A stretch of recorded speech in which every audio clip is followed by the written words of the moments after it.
नहीं बच्चों, अब आप हमने फर्स्ट पार्ट में 3 पद्य करा दिए थे। अब चौथा पद्य देखो। जादिन ते नंद को छोरा या बन धेनु चराए गयो है, मोहन ताने गोधन गावत बैन बजाए रिझाए गयो है। वादन सो कछु टोना सो के रस खान हिये में समाये गयो है, कोउ न काउगी कान करे से गरो ब्रज वीर बिकाए गयो है। अब ऊपर वाले पद्यों में श्री कृष्ण के बाल रूप का वर्णन किया गया था।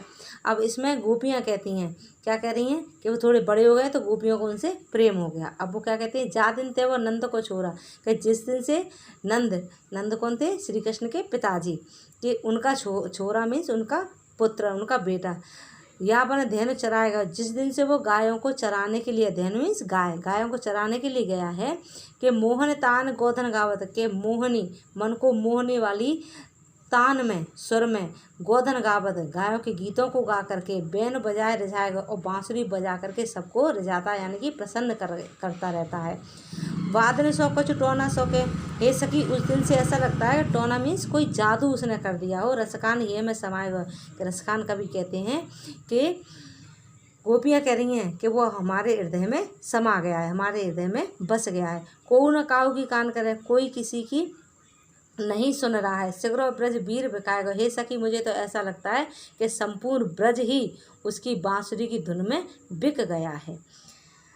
कान भये बस बांसुरी के, अब कौन सखी हमको चाहिए, निस धौस रहे से साथ लगे, यह सौतन तापन क्यों सहे है, जिन मोह लियो मनमोहन को, रस खान सदा हम कौन दे है।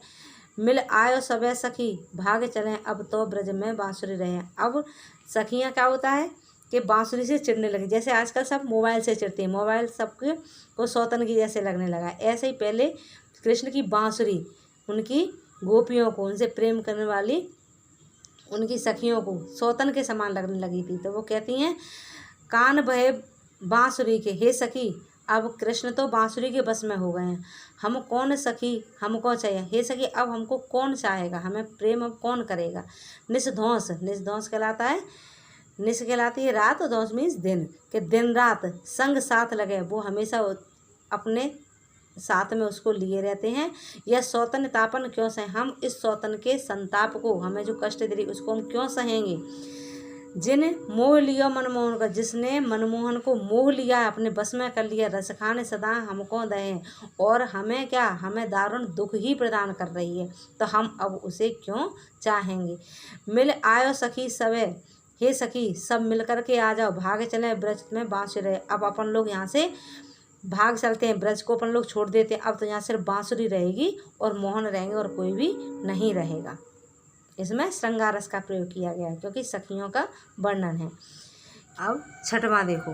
मोर पका सिर ऊपर राखो, गुंज की माल गरे पहनो, ओढ़ पीताम्बर ले लुकटी बन, गोधन ग्वार संग फिरे हों। भावत वही मेरो रसकान, सो तेरे गहे सब स्वांग करे हों, या मुरलीधर की अधरान धरी अधरान धराऊँ।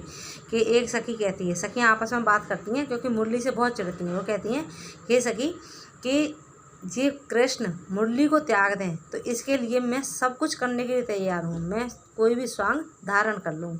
तो वो क्या कहती हैं, मोर पका सिर ऊपर रखो, मैं मोर के पंख को सिर पर धारण कर लूँगी।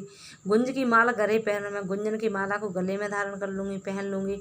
ओढ़ पीताम्बर ओढ़ लूँगी, जैसे वो पीताम्बर पीले वस्त्रों को पहने रहते ऐसे मैं पहन लूँगी। ले लुकटी, लाठी को लेकर के, लुकटी मीन्स लाठी को, वन गोधन ग्वाय संग फिरूँगी, के वन में गायों को चराने के लिए ग्वाल वालों के संग में फिरूँगी या घूम भी लूँगी। भाव तो वही मेरो रसकान कभी कहते हैं कि गोपियाँ कह रही हैं, सखियाँ कह रही हैं, जो उसको अच्छा भाव तो मीन्स अच्छा लगता है, मैं वो सब कुछ करने के लिए तैयार हूँ।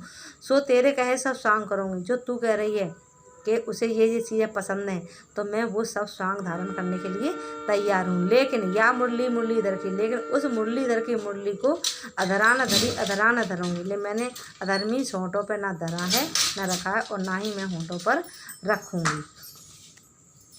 इसमें श्रृंगार रस का प्रयोग किया गया। अब तुम सातवां देखो, जिसमें कवित्व छंद कौन सा है, जिसमें कवित्व, उन सब में था सवैया छंद। कि गोरज विराजे भाल लहलाती बनमाल, आगे गैया पीछे ग्वाल गावे मृदुबानी री, तैसी धुन बांसुरी की मधुर मधुर, जैसी बंक चितवन मंद मंद मुस्कान री। कदम बिटप के निकट तटनी के तट, अटा चढ़े चाहे पीत पट फहरानेरी, रस बरसावे तन तपन बुझावे, नैन प्राणन रिझावे व आवे रस खानेरी। इसमें कवि छंद का प्रयोग है और श्रृंगार रस है। श्री कृष्ण के रूप सौंदर्य का वर्णन किया गया है कि गोरज विराजे भाल लहलाती मलबाड़ी। अब श्री कृष्ण गाय चराने के लिए वन में गए हुए हैं। जब वहाँ से गोधूल बेला के समय यानी कि शाम के समय पर जब वो लौट कर आते हैं तो गायों के पैरों से जो धूल उड़ती है वो उस धूल से श्री कृष्ण सने हुए हैं। तो गोरज गायों के पैरों से उड़ने वाले धूल के विराजे भाल, भालवी मस्तक पर विराजती अत्यंत सुशोभित हो रहे हैं। लहलहाती वनमाल और ताजे वन के फूलों की माला को पहने हुए श्री कृष्ण अत्यंत सुंदरता को प्राप्त हो रहे हैं। आगे गैया पीछे गाय के, आगे उनके गाय चल रही हैं और पीछे उनके ग्वाल चल रहे हैं मृदु बानी के और मीठी वाणी में गा रहे हैं। तैसी धुन बांसुरी की, और जैसा मीठा वो गा रहे हैं वैसी ही धुन उनकी बांसुरी की निकल रही है, मधुर मधुर जैसी और अत्यंत मधुर लग रही है।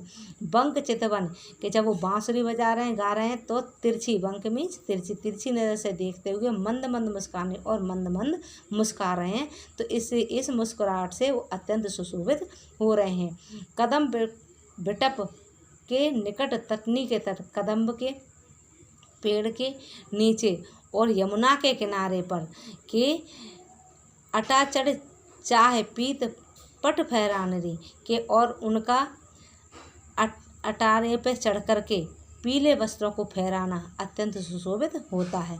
रस बरसावे तन तपन बुझावे के, रस की वर्षा करते हुए कि वो अत्यंत सुशोभित हो रहे हैं तथा इतनी शीतल रस की वर्षा करते हैं कि हमारे तन की तपन को वो बुझाते हैं, और नैन और हमारे नैनों को अत्यंत आनंद की प्राप्ति, शीतलता प्राप्त होती है। प्राणन रिझावे, हमारे प्राणों को प्रसन्न करें, रिझाते हैं। वह आवे रस खानेरी, ऐसी रस की खान श्री कृष्ण चले आ रहे हैं। ये है आपका कवित्त छंद। ये आपके हो गए कितने, 7 हैं पूरे, हमने 2 पार्टों में कर रखा है। अब आप इनको ध्यान से पढ़िए।